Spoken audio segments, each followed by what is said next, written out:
It just saddens my heart so much of all.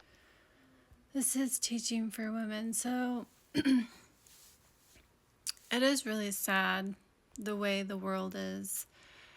And the world is the way it is, and so many people are suffering because the churches have gone apostate, and our Bibles tells us that they're going to go apostate. In 2 Thessalonians chapter 2, they're going to be a falling away first. If you look up falling away in your Strong's Concordance, it's apostate. And Isaiah 28, Ephraim, the land of the pride, America, there's no place clean.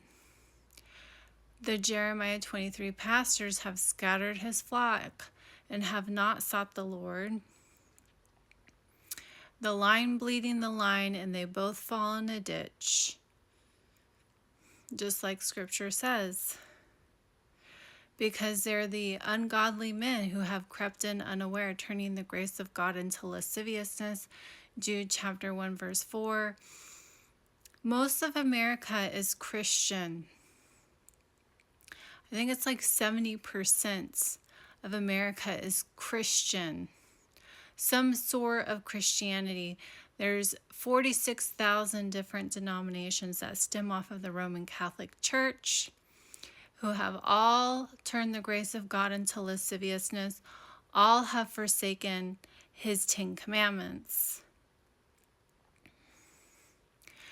And I'm sure no one has told you this. To love your neighbor as yourself according to Scripture. James chapter 2 verse 8, Yeshua's second commandment, which is the Son's name. Yeshua, the true Son's name. It's not Jesus, for he warns you because he knows you don't have the love of God in you in 1 John chapter 42. Or John, not 1 John. John chapter 5 verse 42. He says, I know you don't have the love of God in you. If I come in my Father's name, you won't accept me, but there's going to be one that comes in his own name that you're going to receive. And that is the Jesus character that the church has created, that accepts all, that has elevated himself to be the Most High, who sits on the throne in the temple, for we are the temple, who people ask in their heart, who blasphemes Jehovah's name daily because he teaches you to break all the commandments. He's turned the grace of God into lasciviousness. So the whole world is deceived. His grace in Titus 2 is G646. In the Strong's, it's especially divine influence upon the heart and the reflection in life. It is his conviction, his morale that teaches you in Titus 2 to deny sin and lust of this world so you can live righteously. His righteousness, Yeshua's first and great commandment he gave you in Matthew 22 to love God with all your heart, soul, and mind. He quoted Deuteronomy chapter 6 verse 5. It's to keep the 10 commandments in your heart, teach them to your children. Verse 25, it will be your righteousness. Because he knows you don't have the love of God in you. 1 John chapter 5, for this is the love of God, to keep his commandments. You're going to accept the one that comes in his own name, Jesus, the false Messiah, the many messiahs he warns you that are going to come and say, go look in the desert where they thirst, where the Jeremiah 23 pastors scatter his flock. They thirst because they're not given the life-giving water. The parable of the life-giving water, Exodus 17, what they chitted to Moses, for they thirsted, what they desired in Horeb, at the rock of Horeb, what was prophecy that Yeshua would come and magnify and make honorable in Isaiah 42 and Deuteronomy 18, verse 15 through 19. He says, search the scriptures in John chapter 5, for in them you'll find your salvation, and it was what was testified of him. He tells you in verse 46 and 47, if you don't believe what Moses wrote, what he prophesied that he would come and do, you're not going to believe what he tells you.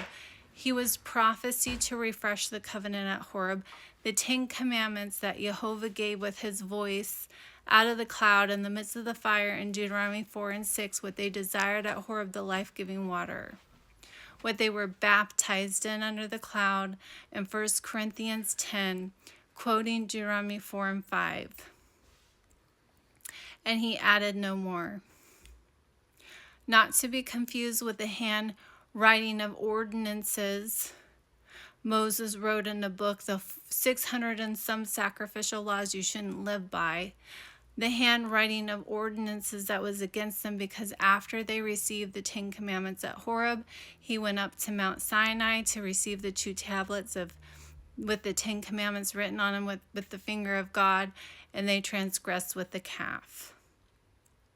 That was nailed to the stake in 2 Colossians chapter, it's either 2 or 3. To love your neighbor as yourself, according to scriptures, Leviticus 19:15 through 18, it's to do righteous judgment, judged by the 10 commandments. Do no unrighteousness in judgment. Rebuke your neighbor so they don't suffer sin upon them. And you have a Tammuz cross around your neck, 2 of them, breaking his 2nd commandments.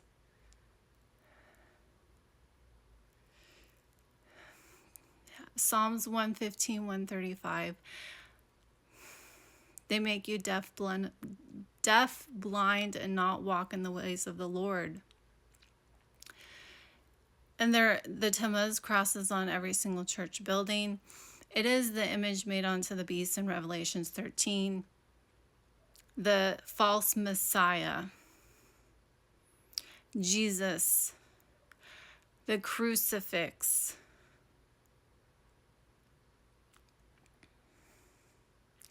Daniel 11 verse 30 tells you that Satan's going to have indignation against the Holy Covenant, what Yeshua prophesied to refresh, what he gave you, what he did refresh with his commandments in Matthew 22. And he's going to have intelligence with those who forsake the covenants. And you're forsaking the covenants if you're not entering into his 7th-day Sabbath, Saturday, dawn Saturday to dawn Sunday. If you're wearing a Tammuz cross around your neck and between your breasts, Hosea 2:2, plead with your mothers to remove the adulteress between her breasts. Isaiah 42, the workman that stretches out his ruler marks it with a line, makes the image of a man according to the beauty of a man. Romans 1, turning the uncorruptible God into an image of a corruptible man.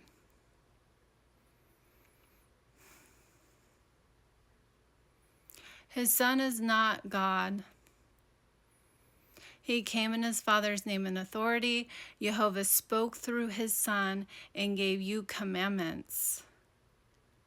He could only do the will of his Father, not his own. He prayed to do the will of his Father, not his own will.